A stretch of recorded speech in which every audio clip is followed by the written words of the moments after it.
Welcome to వీటెన్ news. Kaikaluru Eluru జిల్లా కైకలూరు మత్స్య అభివృద్ధి అధికారి చెలుపూరి గణపతి మీడియాతో మాట్లాడుతూ చేపల సాగు, రొయ్యల సాగు అభివృద్ధిపై ఆయన మాట్లాడుతూ కైకలూరు మండలంలో 15,000 మంది 25,000 వరకు ఆక్వా సాగు జరుగుతుందని, ఈ 15 నుంచి 25,000 ఆక్వా సాగులో దాదాపు 9 నుంచి 10,000 వరకు రొయ్యలు సాగు, మిగిలిన 10,000 నుంచి 15,000 వరకు చేపల సాగు జరుగుతుందని ఆయన అన్నారు. ముఖ్యంగా చేపల సాగు గురించి మాట్లాడుతూ కట్ల, రూపు, మృగాల్ ఈ 3 రకాల చేపలను మన దేశీయ స్థూల చేపలంటారని, వీటితో పాటు రూప్చంద్, గంగా సిఎస్ అనే చేపలను సాగు చేయడం జరుగుతుందని, ఇవి పూర్తిగా మంచినీటిలో పెరుగుతాయని, వీటిపై పూర్తిగా లైసెన్సింగ్ విధానం ఉంటుందని అన్నారు. అలాగే రొయ్యల సాగులో మనకి ఎక్కువగా బినామీ సాగు జరుగుతుందని, ఈ బినామీ సాగు అనేది అమెరికా నుంచి ఇంపోర్ట్ చేసుకున్న రొయ్య అని, ఇది మనకి త్వరితగతిన 120 రోజుల్లో 30 నుంచి 40 కౌంట్ రావడం జరుగుతుందని, కనుక రైతులు ఎక్కువగా బినామీ సాగు చేసుకోవడానికి మొగ్గు చూపుతున్నారని ఆయన అన్నారు. ఈ 30 నుంచి 40 కౌంట్ వచ్చే రొయ్యలకు కేజీ 350 రూపాయల నుంచి 450 రూపాయల వరకు రేటు పలుకుతుందని, అందుకని రైతులు ఎక్కువగా సాగు చేయడానికి మొగ్గు చూపుతున్నారని ఆయన అన్నారు. అలాగే 2020లో ఆంధ్రప్రదేశ్ ఫిషరీస్ డెవలప్మెంట్ అథారిటీ అప్సడా అనే చట్టాన్ని తీసుకొచ్చారని, ఈ చట్టం విధి విధానాలు ఏమనగా గతంలో చాలా రకాల చెరువులను రైతులు సాగు చేసేవారని, వారికి లైసెన్సింగ్ విధానం లేదని, ఇప్పుడు ఈ అప్సడా చట్టం కింద ప్రతి రైతు తమ యొక్క చెరువుకి సాగు చేసే లైసెన్స్ సాగు పత్రం ఇవ్వడం జరుగుతుంది. కాబట్టి అనుమతులు ఉన్న చెరువులకు మాత్రమే చేపలు సాగు చేసుకునే అవకాశం ఉంటుందని అన్నారు. అప్సడా లైసెన్స్ పొంది ఉండరో అటువంటి వారికి ఆంధ్రప్రదేశ్ ప్రభుత్వం మత్స్యశాఖ ద్వారా నోటీసులు ఇవ్వడం జరుగుతుందని, లైసెన్స్ పొందని రైతులకు ఆ చెరువును డిస్ట్రిక్ట్ లెవెల్ కమిటీ ద్వారా అనధికార చెరువుగా ప్రకటించి కొట్టివేయడం జరుగుతుందని, కనుక ఈ అప్సడా చట్టం ద్వారా ప్రతి ఒక్కరూ లైసెన్స్ తప్పనిసరిగా పొందాలని ఆయన తెలియజేశారు.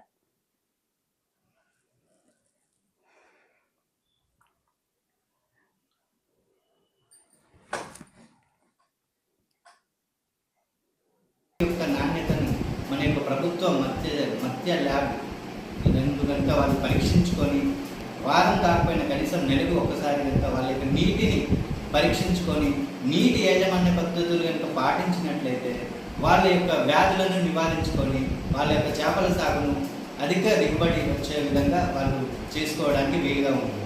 కాబట్టి ముఖ్యంగా మేము రైతులకి చెప్పే విషయం ఏమిటంటే, ఈ యొక్క సాగు చేసే విధానంలో నెలకి ఒకసారి కానీ, లేదంటే వాళ్ళకి ఏదన్నా చెరువుల మీద ఎలాంటి సమస్యలు వచ్చినప్పుడు నీటి పరీక్షలు చేసుకొని, అదేవిధంగా మంచి యాజమాన్య పద్ధతులను పాటించమని కోరుతున్నాను.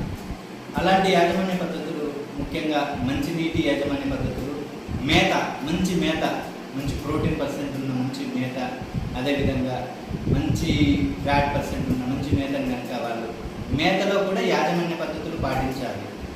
మేత యాజమాన్య పద్ధతులు, అదేవిధంగా ఆరోగ్య యాజమాన్య పద్ధతులు అంటాం.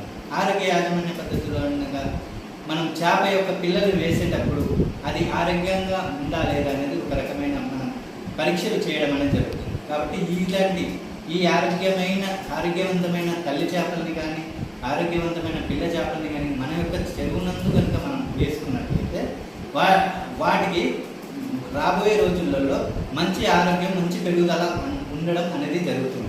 కాబట్టి రైతులకి ముఖ్యంగా వీటి మీద చెప్పాల్సింది ఏమిటనగా, వాటిలో నీటి యాజమాన్య పద్ధతులు, ఆరోగ్య యాజమాన్య పద్ధతులు, మేత యాజమాన్య పద్ధతులు అనేవి పాటించవలేదు. కాబట్టి ఇంకో విషయం మనం తీసుకున్నట్లయితే రొయ్యల్లో ముఖ్యంగా రైతులు ఎక్కడ నష్టపోతున్నారంటే, రొయ్య పిల్లల్ని తీసుకొచ్చేటప్పుడు వాళ్ళు ఎటువంటి పరీక్షలు చేయకుండా డైరెక్ట్ హ్యాచరీ నుంచి తీసుకొచ్చి రొయ్య పిల్లల్ని చెరువులలో వేయడం అనేది జరుగుతుంది. కాబట్టి అలాంటి టైంలో అది మంచి రొయ్య కాదా అనేది మనకు తెలియదు. కాబట్టి అలా నష్టపోవడం అనేది జరుగుతుంది. అంటే ఇక్కడ మనకి రొయ్య పిల్లలలో నాణ్యత అనేది లేదు, ముఖ్యంగా రైతులు గమనించవలసింది. కాబట్టి ఎలాంటి రొయ్య పిల్లల్ని వాళ్ళు సెలెక్ట్ చేసుకోవాలి, ఎలాంటి రొయ్య పిల్లల్ని వాళ్ళు చెరువులలో వేసుకోవాలి, పెంచుకోవాలి. మనము రొయ్య పిల్లల యొక్క రొయ్య పిల్లల యొక్క నాణ్యతని మనం గుర్తించాలి అంటే ముఖ్యంగా హ్యాచరీస్ అనగా రొయ్య పిల్లల్ని కొనుగోలు చేసేటువంటి అమ్మేటువంటి కేంద్రాలు. కాబట్టి ఈ హ్యాచరీస్ కేంద్ర ప్రభుత్వం మరియు రాష్ట్ర ప్రభుత్వం పరిధిలో సిఏఏ లేదా అప్సడా లైసెన్స్ పొందున్నటువంటి, అంటే ప్రభుత్వంచే గుర్తించబడి రిజిస్ట్రేషన్ చేయబడి ఉన్న హ్యాచరీస్ నుంచి మాత్రమే మన రైతులు రొయ్య పిల్లల్ని కొనుగోలు చేయవలేదు. లేనిచో అలాంటి హ్యాచరీస్ నుంచి మీరు ఎట్టి పరిస్థితుల్లో ఈ యొక్క రొయ్య పిల్లలు. నా పేరు చెలుపూరి గణపతి, మత్స్య అభివృద్ధి అధికారి, కైకలూరు మండలం, ఏలూరు జిల్లా. మా పరిధిలో ఉన్నటువంటి విధి విధానాలపై కనుక తీసుకున్నట్లయితే ముఖ్యంగా చేపల సాగు, రొయ్యల సాగులపై వాటి యొక్క అభివృద్ధిపై కనుక మనం తీసుకున్నట్లయితే ముఖ్యంగా సాగు ఈ యొక్క కైకలూరు మండలంలో దాదాపు 15,000 నుంచి 20,000 వరకు ఆక్వా సాగు అనేది జరుగుతుంది. ఈ 15 నుంచి 25,000 ఆక్వా సాగులో దాదాపు 9 నుంచి 10,000 వరకు రొయ్యల సాగు, మిగిలిన 10,000 నుంచి 15,000 వరకు ఈ చేపల సాగు అనేది జరుగుతుంది.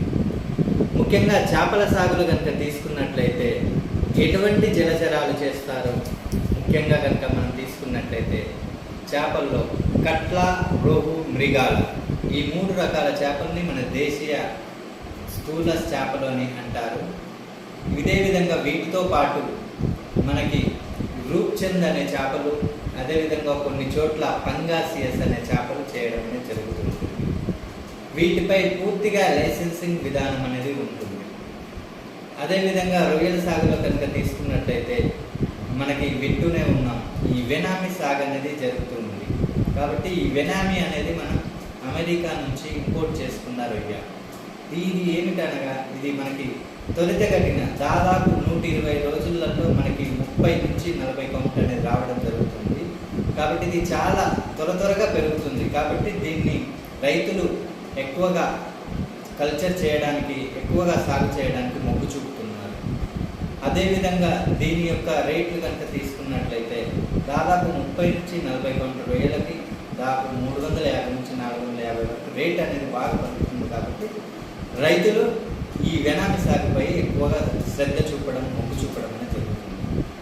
మనకి కనుక ఈ చేపల సాగులో కనుక తీసుకున్నట్లయితే ఈ కట్ల, రోహు, మృగాల 3 రకాల జాతుల్ని మనం ఇక్కడ పెంచడం అనేది జరుగుతుంది. ఈ పూర్తిగా మంచినీటి చేపల్లో పెరిగేటటువంటి జలచర చేప జాతి జీవి. ఇదే కనుక మనకు వీటితో పాటు నేను ఇంతకుముందుకే చెప్పుకున్నాం పంగాసియస్ చేపలని, అదేవిధంగా రూప్చంద్ చేపలని, ఇవి కూడా మంచినీటిలో పెరిగేటటువంటి చేపలు. అదేవిధంగా మనం ఇంకా కల్చర్ విధి విధానాలపై కానీ తీసుకున్నట్లయితే మనకి ఈ లైసెన్సింగ్ సిస్టమ్ అనేది ఉంటుంది. లైసెన్సింగ్ అనగా అంటే ఇప్పుడు మనకి 2020లో ఈ అప్సడా అనేది ఒక చట్టం తీసుకొని రావడం అనేది జరిగింది. అప్సడా ఆంధ్రప్రదేశ్ ఫిషరీస్ డెవలప్మెంట్ అథారిటీ అనేది ఒక చట్టాన్ని తీసుకొచ్చారు. ఈ చట్టం ఏంటిది? దీని విధి విధానాలు కనుక మనం తీసుకున్నట్టయితే గతంలో చాలా రకాల చెరువులు రైతులు చేసేవారు. వారికి ఒక వ్యవస్థ, ఒక లైసెన్సింగ్ విధానం అనేది లేదు. ఇప్పుడు ఈ యొక్క అప్సడా చట్టం కింద ప్రతి రైతు తన యొక్క చెరువుకి సాగు చేసే లైసెన్స్, సాగు పత్రం అనేది ఒకటి ఇవ్వడం అనేది జరుగుతుంది. కాబట్టి ఇటువంటి అనుమతులు ఉన్న చెరువులకు మాత్రమే మనం ఈ ముందు రోజులలో మనం ఈ చేపల సాగు రైతులకి చేపలు చేసుకునే అవకాశం అనేది కల్పించడం అనేది జరుగుతుంది. ఎవరైతే ఈ అప్సడా కింద లైసెన్సింగ్ అనేది పొంది ఉండరో అటువంటి రైతులకి మనం మత్స్యశాఖ ప్రభుత్వం, మన ఆంధ్రప్రదేశ్ ప్రభుత్వం ద్వారా వారికి నోటీసులు జారీ చేసి త్వరితగతిన ఆ నోటీసులు వాళ్ళు ఫాలో అయిపోయి లైసెన్సింగ్ పొందలేదనుకోండి, ఆక్వా సాగు పత్రం లభించిన యెడల వాళ్ళకి డిఎల్సి అంటే డిస్ట్రిక్ట్ లెవెల్ కమిటీ ద్వారా వారి యొక్క చెరువులు ముందు లైసెన్స్ లేదు కారణంగా అనాధికార చెరువులుగా ప్రకటించి వారి యొక్క చెరువులను కల్చర్ నిలుపుదల చేసి, అదేవిధంగా వాళ్ళని ఒకవేళ ఇంకా పరిధి దాటినట్లయితే చెరువుల్ని మనం కొట్టివేయడం అనేది జరుగుతుంది. కాబట్టి ఈ అప్సడా చట్టం కింద ప్రతి రైతు తన యొక్క లైసెన్సింగ్ విధానాన్ని కంపల్సరిగా తీసుకోవాల్సిందిగా తెలియచేయడం అనేది జరిగింది. ఇది రైతులు కనుక పాటించవలసింది. ముఖ్యంగా మనం ఇది లైసెన్సింగ్ విధానం. మనం ఈ రొయ్యల సాగు కూడా మనకి కోస్టల్ ఆక్వాకల్చర్ అథారిటీ, అదేవిధంగా ఎంపెడా మనకి ముఖ్యంగా చేపల సాగు విధానంలో కనుక తీసుకున్నట్లయితే ఎకరానికి 100 అంటే 100 గ్రాములు ఉన్న చేపలను కనుక తీసుకున్నట్లయితే ఎకరానికి 2000 నుంచి 3000 వరకు ఎకరానికి వేసుకోవాల్సి ఉంటుంది. మనం ఫింగర్లింగ్ సైజ్ అంటాం, అంటే దాదాపు 80 మిల్లీమీటర్లు ఉండేటటువంటి చేప పిల్లలు వాటిని కనుక తీసుకున్నట్లయితే ఎకరానికి 8000 నుంచి 10,000 వరకు వేసుకోవాల్సి ఉంటుంది. అదేవిధంగా రొయ్య పిల్లల్ని కనుక తీసుకున్నట్లయితే ఎకరానికి 1,00,000 నుంచి 1,20,000 వరకు పిఎల్ స్టేజ్ అంటాం, అంటే లార్వా స్టేజ్లో దాదాపు 11 నుంచి 15 రోజులు ఉన్నటువంటి లార్వా పిల్ల రొయ్యల్ని మనం ఎకరానికి 1,00,000 నుంచి 1,20,000 వరకు వేసుకోవడం అనేది జరుగుతూ ఉంటుంది.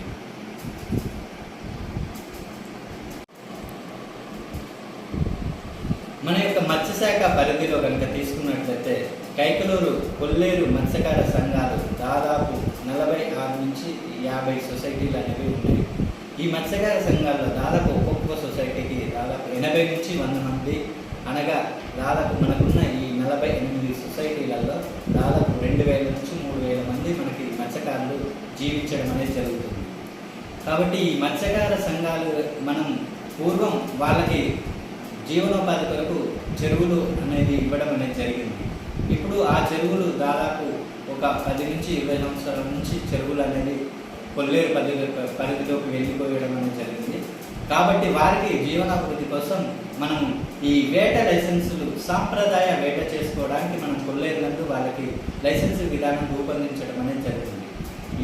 ఈ లైసెన్సింగ్ విధానం అనేది మనం మత్స్యకారుడికి ఒక రకమైన స్కిల్ టెస్ట్ పెట్టి వారికి ఈ లైసెన్సింగ్ విధానం మనం అమర్చడం అనేది జరుగుతుంది. అంటే ఈ లైసెన్సింగ్ విధానంలో మత్స్యకారు కంపల్సరిగా వారి యొక్క శారీర దృఢత్వ పరీక్షలు కనుక తీసుకున్నట్లయితే ప్రతి మత్స్యకారుడికి ఈ ఈత కొట్టడం అనేది రావాలి, వల వేయడం అనేది వచ్చినట్లయితే వాళ్ళని మనం మత్స్యకారులుగా పరిగణించి వారిని మనం ఈ అటవీ శాఖ వీటికి కంపల్సరిగా ఈ సాంప్రదాయ వేట చేసుకునే అర్హత ఉందని భావించి వారికి మనం ఈ కొల్లేరులో సాంప్రదాయ వేట చేసుకోవడానికి లైసెన్సింగ్ సిఫార్సు చేయడం అనేది జరుగుతూ ఉంటుంది. అదేవిధంగా ఈ మత్స్యకారులకి మనం తీసుకున్నట్లయితే ప్రభుత్వం నుంచి కొన్ని రకాల స్కీములు, కొన్ని రకాల పథకాలు ఇవ్వడం అనేది జరుగుతుంది. ముఖ్యంగా మనం కొల్లేరు స్పెషల్ స్కీమ్ కింద వాళ్ళకి దాదాపు మనం 2018-19 ఆ సమయంలో వారికి మొత్తం 2,02,000 ఒక్కొక్క సొసైటీకి 2,50,000 చొప్పున వాళ్ళకి మనం ఈ జీవనోపాధి పథకాలు ఇవ్వడం అనేది జరిగింది. అంటే దాని రూపంలో వాళ్ళకి ఈ గిల్ నెట్స్, వలలు వేసుకోవడానికి, చేపలు పట్టుబడి చేసుకోవడానికి వాళ్ళకి మనం వలలు ఇవ్వడం అనేది జరిగింది. అదేవిధంగా ఫిషరీస్ డెవలప్మెంట్ స్కీమ్ కింద వారికి మనం ఈ 2 వీలర్స్, అంటే చేపలు అమ్ముకోవడానికి కానీ చేపలు రవాణా చేసుకోవడానికి ఈ 2 ద్విచక్ర వాహనాలు, అదేవిధంగా కొంత రకాల మత్స్యకారులు చేప పిల్లల్ని ఎగుమతి దిగుమతి చేసుకుంటారు. కాబట్టి వాళ్ళకి మనం 4 చక్రాల వాహనాలు 60% నుంచి దాదాపు 90% సబ్సిడీతో, 90% సబ్సిడీ కనుక తీసుకున్నట్లయితే ఎస్సీ ఎస్టీ మత్స్యకారులకి 90% సబ్సిడీతో, అదేవిధంగా మనం బీసీ మత్స్యకారులకి 60% సబ్సిడీతో ఈ 2 చక్రాల వాహనాలు, 4 చక్రాల వాహనాలు కేవలం చేపల ఎగుమతి చేసుకోవడానికి, చేపల రవాణా చేసుకోవడానికి, వారి యొక్క జీవన సౌకర్యం కొరకు మనం ఈ పథకాలని అమలు చేయడం అనేది జరుగుతుంది. ఇప్పుడు మనం ఈ మత్స్యకారులకి కనుక మనం తీసుకున్నట్లయితే ప్రధానమంత్రి మత్స్య సమృద్ధి యోజన అనే పథకం ద్వారా దాదాపు 40% సబ్సిడీతోటి ఇప్పుడు వాళ్ళకి ఇంతకుముందు ఎలా అయితే ఫిషరీ డెవలప్మెంట్ స్కీమ్ కింద ఈ ద్విచక్ర వాహనాలు, 4 చక్రాల వాహనాలు ఇచ్చామో, ఇప్పుడు మత్స్య సమృద్ధి యోజన పథకం కింద వారికి ఈ వాహనాలని, అదేవిధంగా ఎవరైతే సాంప్రదాయ వేట చేసుకుంటారో వాళ్ళకి విసురు వలలు అనేది ఇవ్వడం అనేది జరుగుతూ ఉంటుంది. మత్స్యకారుల యొక్క సంక్షేమం కొరకు మనం ఈ మత్స్యకార వృత్తి అనేది కూడా మనము దాదాపు సముద్ర ప్రాంతంలో వేట చేసుకున్న వారికి ఒక్కొక్కరికి 10,000 ఇవ్వడం అనేది జరుగుతూ ఉంటుంది. అదేవిధంగా మనకి దాదాపు 50 సంవత్సరాలు నిండిన ప్రతి మత్స్యకారుడికి మనం ఇక్కడ మత్స్యకార పెన్షన్ అనేది దాదాపు అంటే 50 సంవత్సరాలు నిండినటువంటి మత్స్యకారులకి మత్స్యకార పెన్షన్ ఇవ్వడం అనేది జరుగుతూ ఉంటుంది. కాబట్టి ఇలాంటి రకాలైన కొన్ని సంక్షేమ పథకాలు మన యొక్క మత్స్యకారులకి ఇవ్వడం అనేది జరుగుతూ ఉంటుంది. ఇంకా మనం తీసుకున్నట్టయితే కొంచెం ఉప్పటేరు పరివాహక ప్రాంతంలో ఉన్నటువంటి కొన్ని సొసైటీ వాళ్ళకి ఉప్పటేరు లైసెన్సింగ్ విధానం అనేది ఇవ్వడం. ఎందుకంటే ఉప్పుటేరులో కూడా ఎప్పుడు నీరు ప్రవహిస్తూ ఉంటుంది కాబట్టి వారి యొక్క జీవనాభివృద్ధి కొరకు ఉప్పుటేరు లైసెన్సింగ్ విధానం అనేది మనం ఇస్తున్న పిల్లల సీడ్ అనేది తీసుకోకూడదు. కాబట్టి ప్రభుత్వంచే గుర్తించబడిన హ్యాచరీస్ నుంచి కనుక మనం రొయ్య పిల్లల్ని కనుక తీసుకున్నట్లయితే రేపు వాళ్ళకి ఏదైనా అయినా కానీ వాళ్ళ దగ్గర నుంచి మనం ఎలాంటి కంపెన్సేషన్ అంటే నష్టపరిహారం అనేది పొందడం అనేది జరుగుతుంది. కాబట్టి ముఖ్యంగా రైతులు ప్రభుత్వంతో గుర్తించబడిన హ్యాచరీస్ నుంచి వాళ్ళ రొయ్య పిల్లల్ని తీసుకోవాల్సిందిగా మేము తెలియపరచడం అనేది. అదేవిధంగా రొయ్యల్లో కనుక రొయ్య పిల్లల నాణ్యత తర్వాత మనం తీసుకున్నట్లయితే కల్చర్ ఎలా చేయాలి, రొయ్య పిల్లలను మనం తీసుకొచ్చి చెరువులో వేసాము. కల్చర్ విధానంలో చాలా రకమైన పద్ధతులు, ముఖ్యంగా మనం చేపల కనుక తీసుకున్నట్లయితే ఎలాంటి యాజమాన్య పద్ధతులు పాటిస్తున్నాము. రొయ్యలకి కొంచెం అవి చాలా సున్నితమైన జీవులు కాబట్టి వాటికి మనం బయోసెక్యూరిటీ అంటే ప్రతిదీ ఎలాంటి మనం చిన్న పిల్లల్ని ఎలా అయితే పెంచుకుంటామో రొయ్య పిల్లల్ని కూడా అలా చాలా జాగ్రత్తగా బయోసెక్యూరిటీ అనే విధానంలో చెరువులలో పెంచుకోవడం అనేది జరుగుతుంది. అంటే ముఖ్యంగా బయోసెక్యూరిటీ అంటే ఎట్టి పరిస్థితులలో మన యొక్క రొయ్యల చెరువులోకి ఎలాంటి పక్షులు కానీ ఎలాంటి పాములు అలాంటి కీటకాలు ఎలాంటి దాని చెరువులోకి ప్రవేశించకుండా మొత్తం చుట్టూ ఫెన్సింగ్ విధానం ఏర్పాటు చేసుకోవాలి. అదేవిధంగా మనకి ఫెన్సింగ్తో పాటు ఈ ఏరేషన్ అంటాం. ఎందుకంటే రొయ్య పిల్లలు అనేవి ఖచ్చితంగా నీటి యొక్క అడుగు భాగంలోనే జీవిస్తాయి కాబట్టి వాటికి 24 గంటలు ఏరేషన్ గాలి సోకే విధంగా ఈ ఏరేటర్ సిస్టమ్ అనేది 24 గంటలు వాటికి ఏర్పాటు చేసుకోవాలి. అదేవిధంగా మనకి రొయ్యల్లో కనుక తీసుకున్నట్లయితే చిన్నప్పటి నుంచి వాటికి మేత అనేది కంపల్సరీగా మనం మేత యాజమాన్య పద్ధతులన్నీ పాటించాలి. కాబట్టి ముఖ్యంగా రొయ్యలకు కనుక తీసుకున్నట్లయితే 35 నుంచి 40% ప్రోటీన్ % ఉన్న మేతనే మనం సెలెక్ట్ చేసుకోవాలి. అలాంటి ప్రోటీన్ % ఉన్న రొయ్యలు అలాంటి మేతని కనుక మనం రొయ్యలకు ఇచ్చినట్లయితే మనకి ఒక పెరుగుదల బాగుండి మనకి రేపు దిగుబడి అనేది సాధించి లాభాల బాటలో రైతులు పయనించడం అనేది జరుగుతూ ఉంటుంది.